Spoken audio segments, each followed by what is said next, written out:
Diet Disruptors, Carrie here, and we have another amazing guest with me this week, and some of you might recognize her. If you ever listened to or watched the episode called Donna the Medium, I want you to put medium in the comments if you are listening or watching live or even on the replay, because Donna the Medium got a lot of attention. And no, she's not a medium like a fortune teller medium, or I don't know what energy, I don't know what a medium is actually, but a medium in terms of she was wearing a size medium for the first time in a very, very, very long time. But we have so many updates. And so I said, Donna, we got to get you back on. So hello, Donna. Hello. Glad to be back. So happy that you're here. I don't know. You were a little nervous on the first one. Do you feel like that now? No, not necessarily. See that? Experience? Yeah. Experience helps, right? Yes. Agreed. Yeah. Very comfortable. So Donna's story is so powerful because it is exactly why I don't teach women with a meal plan anymore. And I'll share a little bit of that. And then Donna, I want you to tell your story. When I learned how to eat in the way that fuels our body and balances our blood sugar, I was teaching it to women all over, and men and their families and everything. And it was so incredible how well it was working. And then life would show up and tragedy or, busyness or whatever it is. And they would all slowly fall off. And I was like, what's going on? And that's when I realized, Carrie, you're a behavior specialist. You're a special ed teacher. You're a behavior specialist. Why are you not putting behavioral science to this so that you can change behaviors for the long term? Because it was never a lack of knowledge. It was always a lack of either prioritization, mindsets, all sorts of things. Well, Donna's story is absolutely incredible because Donna learned the foundational concepts of what we teach years probably before I was even teaching it. I don't know. Was it before I was even teaching it, Donna? I don't know. Maybe so, or maybe you were kind of developing it at that time. Yep. Yeah. So, you had actually found me because I was on a podcast with Mark McDonald. Right. McDonald, celebrity nutritionist, New York Times bestselling author, who kind of figured out the foundation of how we balance our blood sugar more than 20 years ago.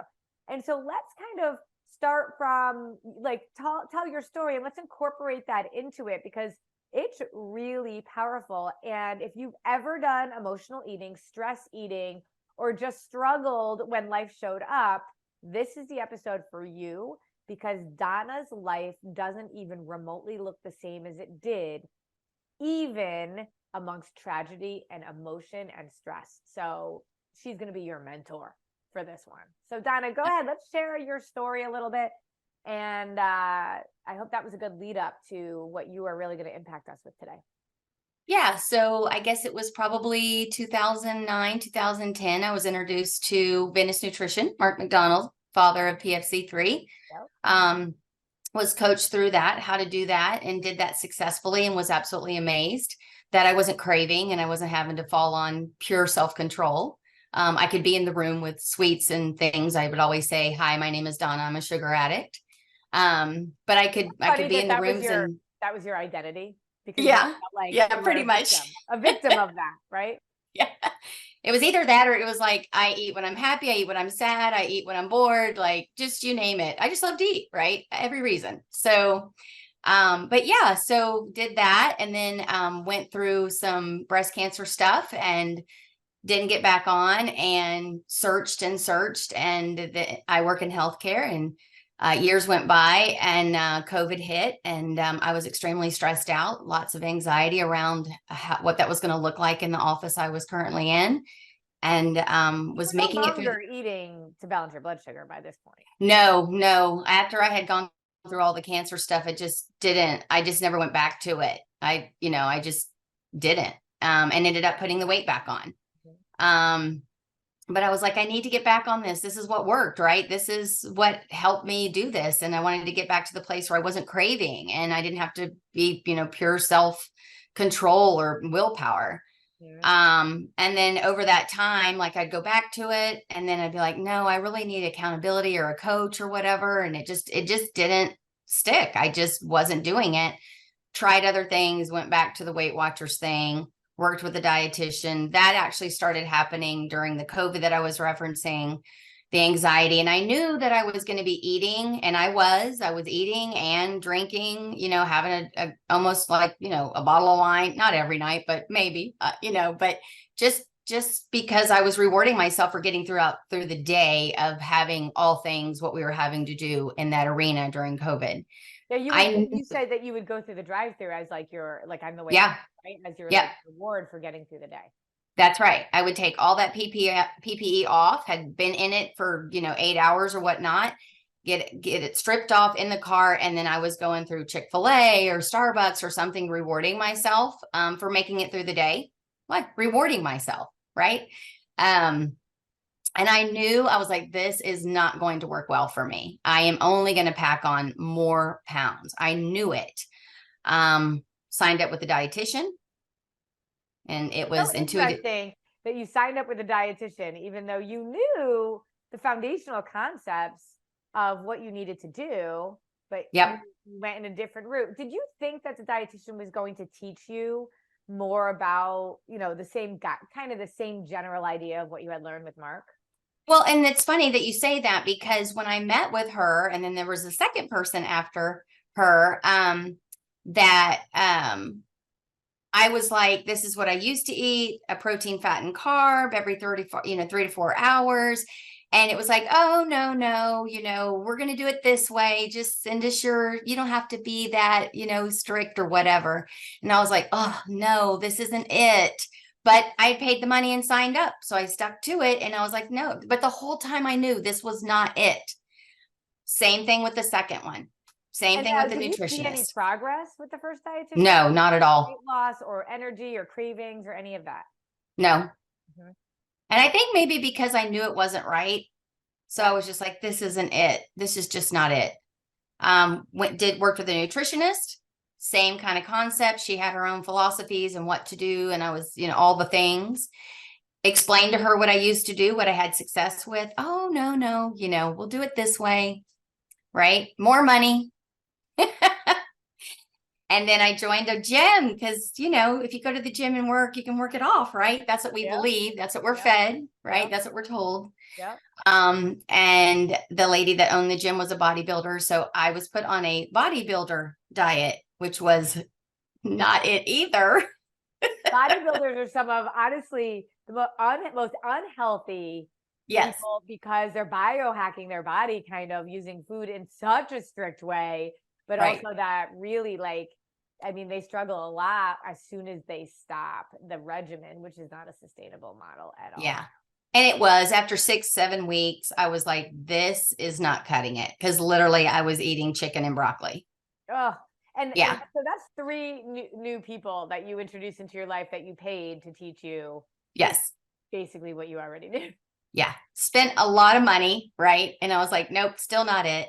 Mm-hmm. And then on the way home, I was thinking, okay, I'm in my 50s, menopause. That's why it's so hard. Because again, this is what we hear through social media that it's very hard to lose weight when you get hit menopause and blah, blah. Yep. And I was like, all right, let me find this. Let me just see if I can find a podcast that just talks about menopause and, losing weight and what menopause does to the body. And there you were, you and Mark were doing this podcast about menopause, eating carbs and drinking wine. I was like, oh yeah, sign me up for that.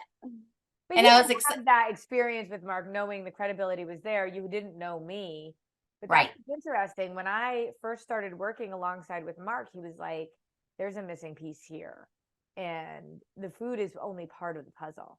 And I feel like you heard some of that. Tell us a little bit more about what you heard that day on that podcast. I did. It just was the whole idea of, yes, we eat these things, but we also discuss what our behaviors and mindsets are around food. And I was like, ding, ding, ding, because I already knew that I was an emotional eater. I was exhibiting it. I knew it wasn't, especially at this point in time of life.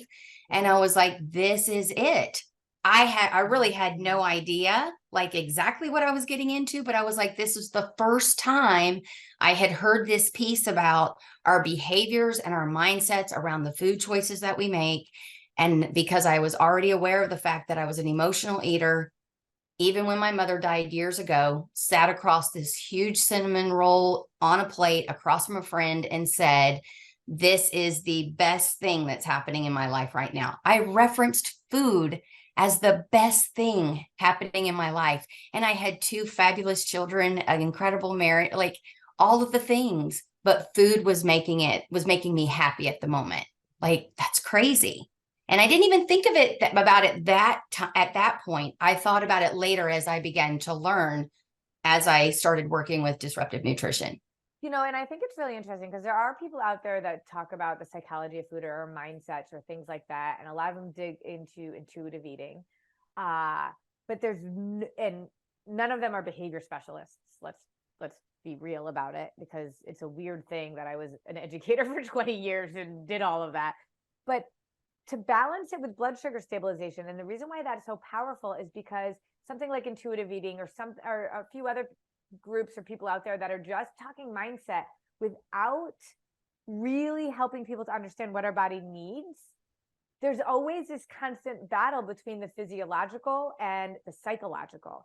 So the cravings that we often have, you now know, and tell me if I'm wrong, when it's an actual physical need your body has versus an emotional one. Oh, absolutely. And you can't do that if you're not learning how to balance your blood sugar. Yeah. Crazy. Okay. So, how long ago, Donna, now was it when you started working with us? I want to say 2.5 years, maybe. Yep. Yeah. So it's been a while. Yeah, it's been a little while. And you have just shown up. Now, when we go back to when your mom passed and when you went to Cinnabon right away, right? Like as your emotional response. And then throughout COVID, using food as your reward and, putting so much, I mean, you're the epitome of it. I know what to do. I just don't do it. Right. For sure. And the fact that you even hired more people to tell you what you knew wasn't right. You're not alone in so much of this. And I think this is why it's so important. But what is so incredible and inspirational is what you are doing now, and proof that you'll never really go back there. Now, you're always going to be cultivating this relationship between you and your body. But recently you had another tragedy that happened in your life. And I think that this was a really important litmus test for you to show yourself that you aren't a slave to the food, the power, and the emotional eating. Can you tell us a little bit about what happened this year? Yeah. So probably about a year, like I started and I was, right about a year mark. My childhood friend that we grew up together, we played ball together, like we're in each other's houses, like knew each other, just heart to heart. She passed away of breast cancer. And as being a survivor, just to kind of explain the depth of it, one, losing this dear soulmate of mine, but also losing it to a cancer that I had beat twice. So I had that whole emotional piece to that, and losing her was catastrophic, and very hard. And then 3 weeks later, after she passed, my father unexpectedly passed. And so we had that loss to deal with. And then 4 weeks after that, my father-in-law passed away. The week after my father-in-law passed away, my boys were up. We were making, once again, arrangements to head back to Florida for another funeral. And my youngest son had been in a relationship for 5 years. We loved her. We thought perhaps she was going to be a permanent part of us. And he comes in heartbroken. So now I have a heartbroken child. And even though they're 25 and grown, they're still your babies. And then within that same vein, literally within another week or two, our oldest came in, asked to have dinner with my husband and I. He came in and visited with us, and he told us that he had been struggling with alcohol and he needed to go to rehab. So all of that from April to end of June, mid-July. Yeah. So all of that came tumbling in. Yeah. And it doesn't go away just because it comes in. Right. You're trying to compartmentalize. And quite honestly, when my son my son, our oldest, came in and said that he was having issues with alcohol and needed that, I literally in my brain looked at my husband and like he mentally sent him a message like, you're going to have to take this on because I'm capacity. Mhm. Yeah. Mhm. So, and of course we are a great team. So Right. we did navigate it all. Yeah. Right. You did.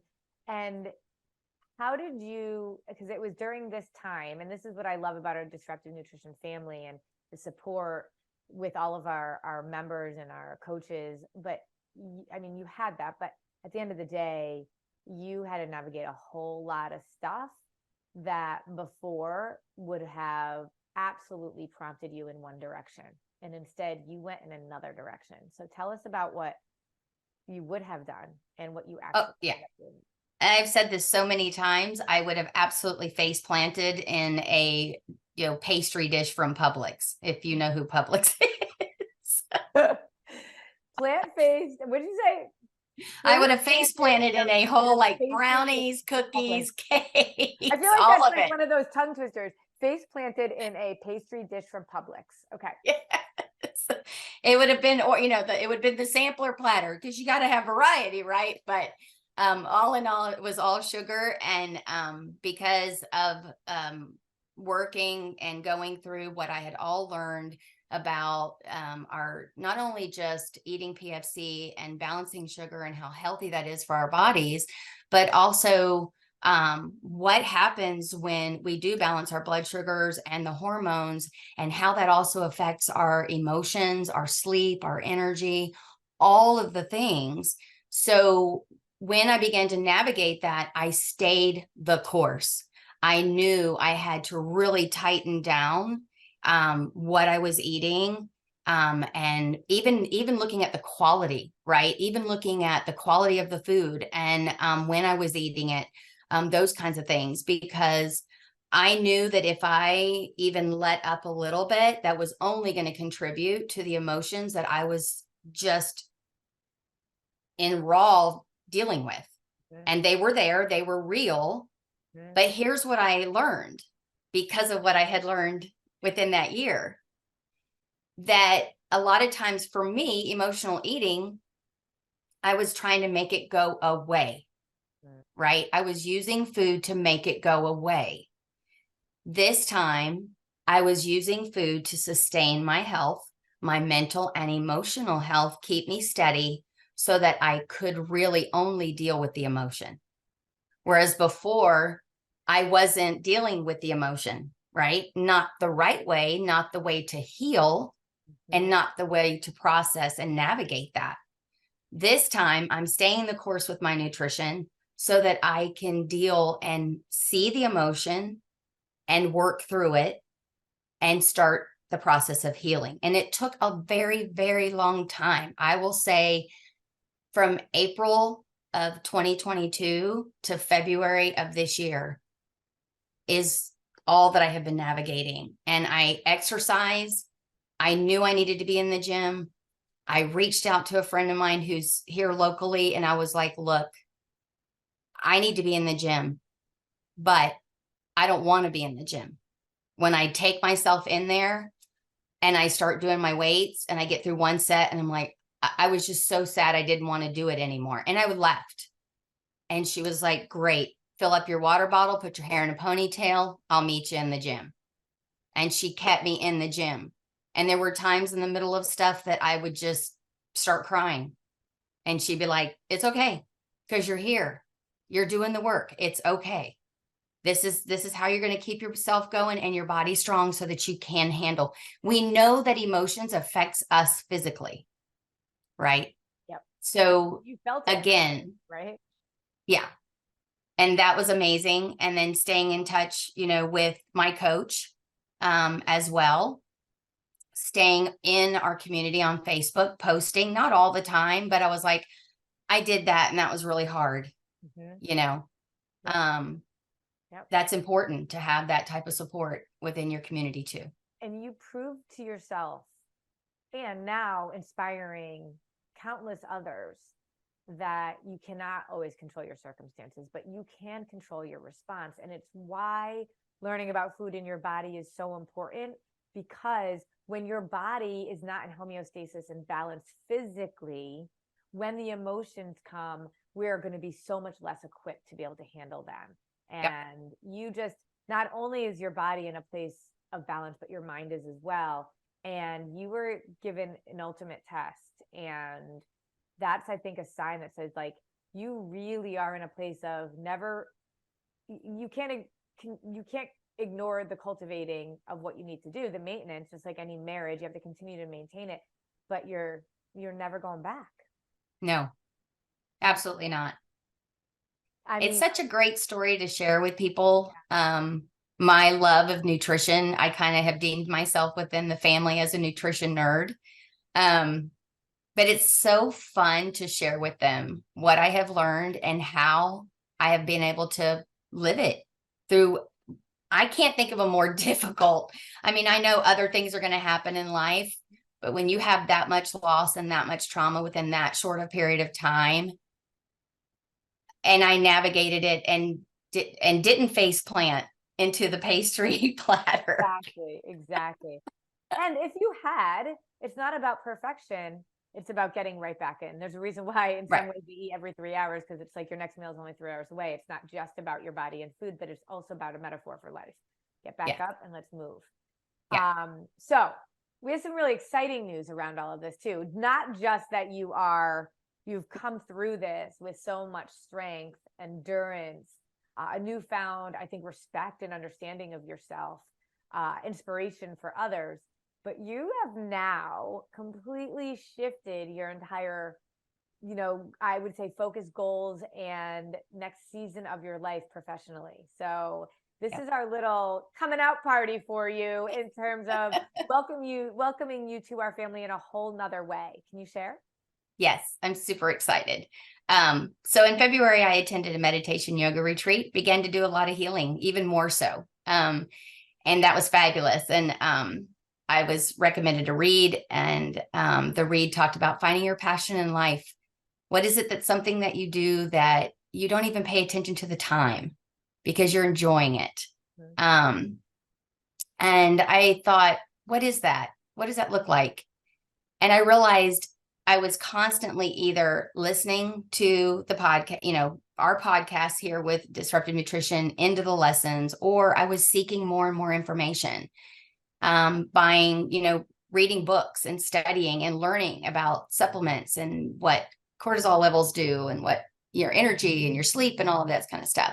And our book club's just so good for all of that. Right. And I was like, that's my passion. And when I delve into that, I lose track of time. Now, I will also have to say, when I'm in the gym, I don't look at the clock either. There was a day I used to look at the clock. I don't look at it anymore. Awesome.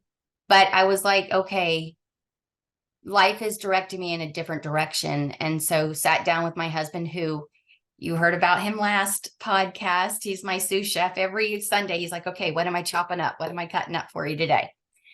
We chatted about it, and I said, here's what I think it's going to look like. And I'd like to come out of my full-time job and move in this direction. And he said, I think that's fabulous. Yeah. So you are now a certified health coach. You've been working really hard, working with us now at Disruptive Nutrition, which I'm so excited about, and will be working even closer with us and Mark in PFC3. Right. I am just beyond excited, because I always say this, two major pieces. One, by the time you finish any quote unquote program, and by finish, I mean, you should never finish, but by the time you feel like you've got a good sense of what to do, there should be a deep education behind it that you can teach to others. And so you being called the nutrition nerd, I love, because it is the gradual release of responsibility. It's a teacher term. It goes from me as the expert to you as the expert. And I love that. And I can go to you with a lot of questions, because I know that you're so relevant and working so hard. And then the other piece is that our lives should look very different from when we start something to when we're really, wrapped our head around it and fully immersed in it. And when I say that, I don't mean the weight on the scale. I mean, it should be a lifestyle shift, because I always say, if we want something different, we got to do something different. And if we are in a place mind, body, lifestyle that is not where we need it to be, then we need to shift and do things differently. And therefore our life should look very different. Now, you're still married, you still have your wonderful kids, like you're still, living your life, but in a whole new elevated way. And that's what I mean by this kind of transformation. I'm so excited about this. So Donna, we're going to have to put you to the test a little bit now. Are you ready? That's all right. That's all right. That we said? All right. So now when it comes to emotional eating, when it comes to serving your body, serving your soul, working out, so many things that you're doing differently now, let's share your top 3 tips right now with our listeners so that they can get started on a path and feel like they're starting to get in control. And then of course, we're going to tell them they have to hop on a call with a coach. Who knows? Maybe you'll be on a call with Donna, because all of our coaches grab time on their calendar to talk to people, to answer questions, and to talk more. But let's go with Donna's top 3 tips right now. Well, the first one I would say, every day is an opportunity to learn. So we don't have to learn it all in one day. It's just little bits of learning each day. Every day brings opportunities for growth and learning. My second tip would be, there's so much. Okay, so let me think. For me, food prepping is amazing. Sundays are time for food prep. You have this little saying, and I use it a lot too. If we we fail to plan, we plan to fail. And it just makes it so easy. And then nourishing our bodies with good quality foods. The result of that is beyond the scale. It's beyond a certain size. It's beyond a certain look. It is what joy comes into your life as a result of having the energy, having the good sleep, having the opportunity just to learn and know that what you're doing for your body is going to last. It's going to affect the rest of your life. And there's this whole saying that says, I want to kick a soccer ball with my grandkids. I don't know that I will be a grandma, but I say, I just want to be a badass old woman. And in order to be a badass old woman, you got to be a badass woman right now. Yes, that's right. You have to take care of the body you've been given to. Yep. And the behavior piece and the mindset around you. You could do a diet. We all have. We've all done it, right? We've done a diet for so long and it quote unquote works, but it doesn't. It's not sustainable. It's not a lifestyle. And when you learn to love yourself and value yourself enough to put good quality foods into your body, to treat your body with great exercise, it's the rewards is just unbelievable. It's just never ending, really. Yeah. And I love that everything we're talking about is so deep and ingrained versus the weight on the scale. I mean, don't get us wrong. I remember you posted a picture of yourself on an airplane seat. You remember that a few years back, and you're like, oh, the joys of being able to sit in an airplane seat without an extender. And that was like your victory at the time. And now, I mean, come on, like the physical transformation that you have undergone is just absolutely incredible, because it's a signal of health and vitality and empowerment. But you had just as much value when it was a struggle to sit in the airplane seat than it is now. You are going to be around a lot longer to be able to impact all of us with your value. And that's what's so incredible. Yeah. Which is so cool. It's fun. Love you so much. So excited that you're part of our team. I hope you guys all got her tips, and we'll put a link in here so you can hop on a call, because this is the kind of story that I want all of you being able to share. And this is not the exception. Donna's not the exception, but she is absolutely a badass, and she's somebody. So Donna, congratulations to you and all that you have been able to accomplish as a result of some of the hard times. And as hard as these times have been for you for many years, I mean, from, years ago when your mom passed and you had cancer and all of these things, they've just continued to drip on you to become this, who you're supposed to be right now.